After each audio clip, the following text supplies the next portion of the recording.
Good morning. Good morning and welcome to the Morning Report. My name is William Lawson. The Morning Report is a collection of fightbackmedia.com, fightbackmedia.com, fightbackmedia.com, and fightbackmediatv.com.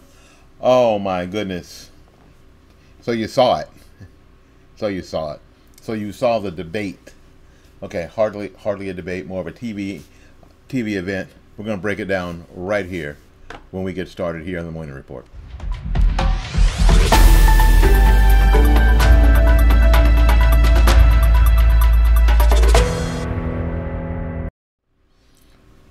Wow, it was something.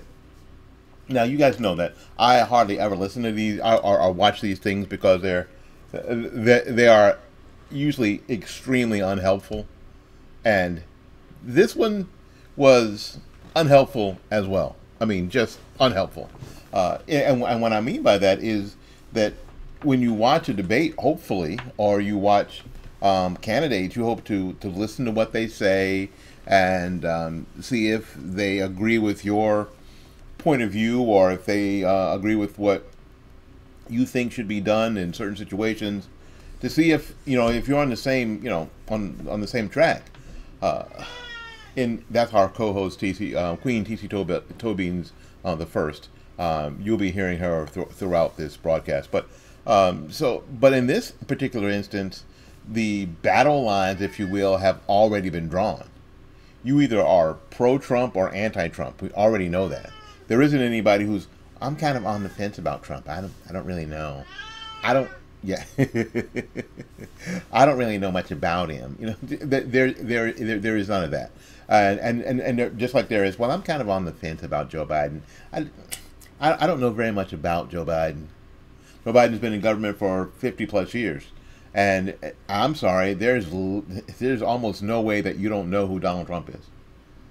And you may not be into reality TV. You may not have any idea about his background before even the reality television, and all the other stuff like Trump University and all the other ventures that somebody like Donald Trump would invest themselves in. You may not know anything about all that, but you do know about the last 8 years of Donald Trump. You do. I mean, there's absolutely no way that you don't. Exactly. Thank you, TC. There's no way that you don't. And in that, you've already developed an opinion of thought about what and who Donald Trump is. So watching Donald Trump debates or have this interview with Joe Biden, you're not sitting there on the edge of your seat, taking notes going, oh, well, I didn't know that. Well, really? Oh, I wonder what he's going to say. No. You know the narratives. You know all the stories already. Unfortunately, what you're there to watch is what people do all the time. This is why traffic backs up. We love a good car wreck. We love a good car wreck. And we're hoping for our car crash here. It's why you watch. That's why the people who are underinitiated watch NASCAR. People who are underinitiated. What I mean by that, people who aren't really into to motor racing and stuff. We're just hoping we see a crash because watching cars go around an oval track at 200 miles an hour, turning left on the surface is not very exciting. There's a lot of intricacies I understand and nuances that make it interesting to the people who care. I get it. This quote debate is not that. Everything is known. It's on a network that has constantly shown itself to be anti-Trump, that has constantly shown itself to be pro-Democrat, pro-Joe Biden, pro-Barack Obama, pro-Nancy Pelosi. It's just shown itself. I mean, there are no unknowns in this. But what we're hoping for is a train wreck. We're hoping for is there's just some horrific thing that happens. We watch Mike Tyson because after he bit Evander Holyfield's ear, we're hoping to see some other meltdown. Thank you, TC. We're hoping to see that, and that's why you watch. Well, for the most part, you didn't get anything that you didn't expect.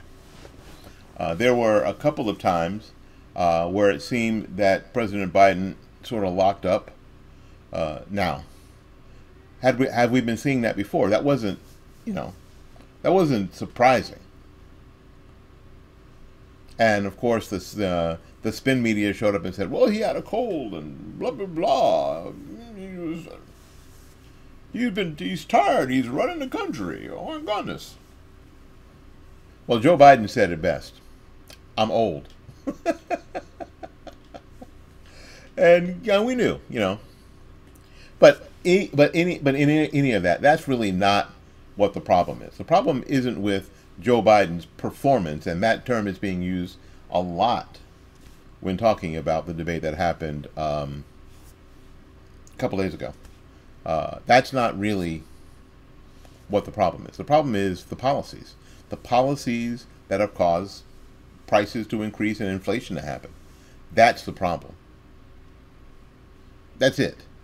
You know, I'm not voting for Joe Biden because he had a cold and he froze and he walks slow, and I don't give a rat's butt about any of that. And you know what? And most of the people who are not going to support President Biden in the next election, that's not what they care about either.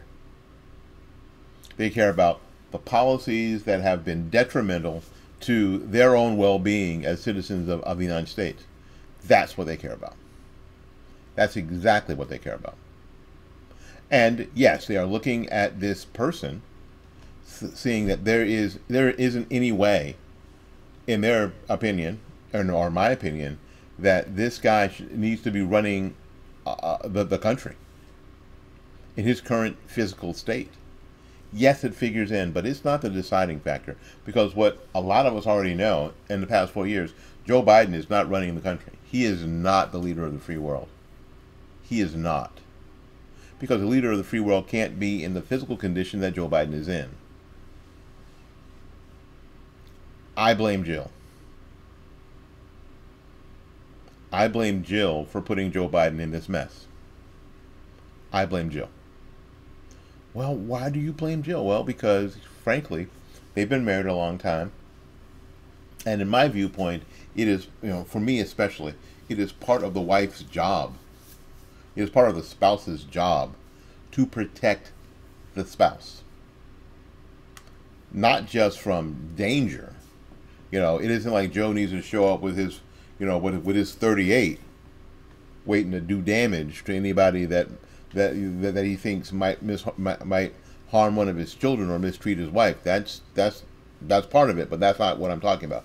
What I'm talking about is the the ability to protect, especially men, from themselves, from participating in activities that are going to be harmful for them physically and for their reputation. And it seems like Joe is in a diminished state. I think that is probably the nicest thing, or nicest way I've ever put it. He's obviously not the Joe Biden of old. He is not. I think that, me personally, and this is just my own personal opinion, I think that Joe started his heavy decline after the death of his son. And that is, for me, completely understandable. My kid's 33, and I can't imagine a world that he's not in. I can't imagine being here in this world if he's not in it. So I understand that if a decline was coming, it would be coming after the death of Beau. Completely understandable. As a human to human, completely understandable. But by the same token, we have policies that don't work, that are being put up by the people who are actually running this thing. All the Obama plants and the DNC plants and the Soros plants and all that stuff. And we gotta be able to downshift from that track. A lot of people say the country's going in the wrong direction. Now, that doesn't necessarily mean that it needs to turn around and go the other direction. That means that some people think that it's not going progressive hard enough, that Joe Biden's still a moderate. Yeah, exactly, DC. Like Joe Biden is still a moderate somehow. No, not a moderate. No, not at all. Again, that's our co-host, Queen TC Belt, Toe Beans the first. She's chiming in from the from the peanut gallery. Oh, peanut gallery is racist. Sorry. Um, in any case, so this is what we're talking about now. What we saw the debate, and in order to keep from getting any copyright strikes on YouTube, I'm not going to show the debate. I'm not going to show even clips from the debate at this point. I'm going to let other people go out there and do that, and then maybe this coming week, we'll see what we can do on that front and break it down even farther. I could show the points where Joe Biden is standing there like, wait.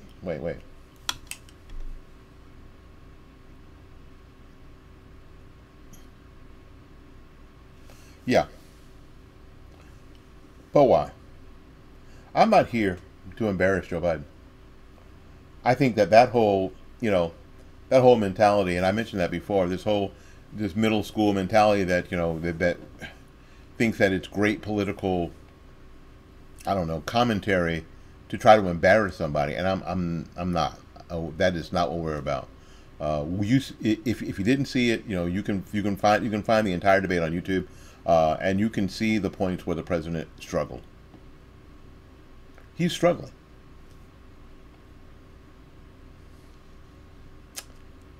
An hour and a half, no audience, mics muted, and when he was pushing back at President Trump for whatever, Trump was just looking at him, and even during, and you'll see this, even during one of Biden's meltdowns or freezes, what I was most impressed by is Trump's self-control. Now, I was talking to some associates, my kid. You think I'm hardcore? I'm nothing. I'm Mitt Romney compared to my son. I am. I'm Mitt Romney in comparison. But we were looking at Trump like, Biden's having his moment, and Trump's he's just like this. He's just looking at him. His head sort of to the side. Really, no facial expression. Just looking. My wife thinks he was looking at him and can't feel sorry for him. I think that in Trump's preparation for the debate, somebody had to say, "Mr. President, you have got to control your face, sir." No more all the facial crap. You got to control your face. Just no more the big, like, I don't know, silent movie gestures. No, just, you don't have to. And there's no audience there, so Trump, feed from the audience, and they get in this symbiotic relationship, and then Trump goes right off the rails. Again, because, well, why do we tune in? We tuned in because we wanted to see the train wreck, right? That's why we tuned in. We wanted to see the car crash. We wanted to see the meltdown. And you didn't get it. You didn't get it. You did not get the meltdown. But what the people who have melted down are the liberal media. One clip from your girl Rachel Maddow. I shouldn't call her Rachel Madcow, should I? That's not very nice. But this is a 30-second clip after the debate that aired on MSNBC. I'm not going to put a fine sheen on it or a spin on it, even though I'm in the spin room, Rachel. There has been a uniformly negative reaction to Biden's performance tonight. Surely, as Joy said, this was about revealing who Donald Trump was, but it was also Joe Biden battling a caricature of himself as an enfeebled person, an impression that Trump has been eager to convey to the country, and he did nothing to disabuse, I think, the country of the notion that he is very old and was lost frequently in that debate. So now what we're supposed to decide now is, according to liberal media, we've got this really nice old man, which is why he didn't get charges against him, because the jury would look at him as a sympathetic figure, like he was this old man that was suffering with his memory. Like, that's a reason not to charge somebody with a crime. Anyway, and the liberal media is playing into that. Because the performance sort of proved what a lot of people have been saying, that this man is not in any condition to do this. Not in any condition to do this. Now there's also, I mean, and the reviews kept coming, to the point where there are people who are actually calling for Joe Biden to step down and step aside. Here's some tweets. Van Jones is calling for Biden to step aside before the convention. Quote, "This was painful." Former White House Communications Director Kate Bedingfield said, "No doubt this was a very disappointing performance from President Biden. No two ways about it. It was not good. That was not a good night for Biden." Wow. CNN is reporting the Democrats are panicking behind the scenes, starting within minutes of the debate starting. They see Biden's debate as abysmal, terrible.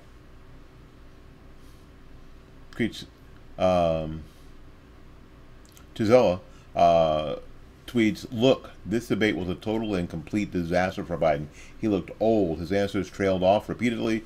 He was hard to understand. He would stop in mid-sentences and move on to something else." Wow. Yashir Ali. "I'm in multiple large group chats with Democrat operatives, elected officials, staffers, and donors. Not one of them feels good about Biden's performance tonight in terms of style, his voice, etc. And these people who aggressively defend him." Wow. This is from Andrew Yang. Remember, Andrew Yang was a presidential candidate last time. "Guys, the Dems should nominate someone else before it's too late. Hashtag swap out Joe. Swap Joe out." Wow. He said, "Look," yeah, "what do you think, Tasty Toe Beans?" Wow. "Look, I debated Joe 7 times in 2020. He's a different guy in 2024. Hashtag swap Joe out."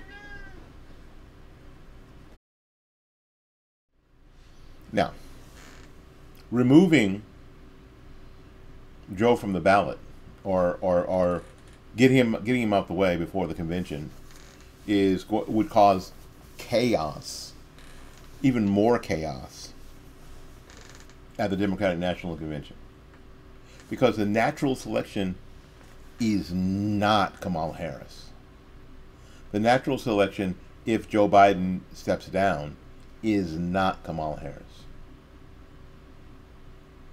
Here's how I think this is going to play out. In a couple of weeks, you're going to get a special announcement on your TV. Special report. Washington, D.C. White House.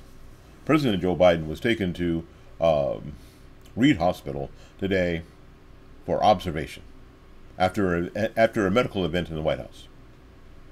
Okay.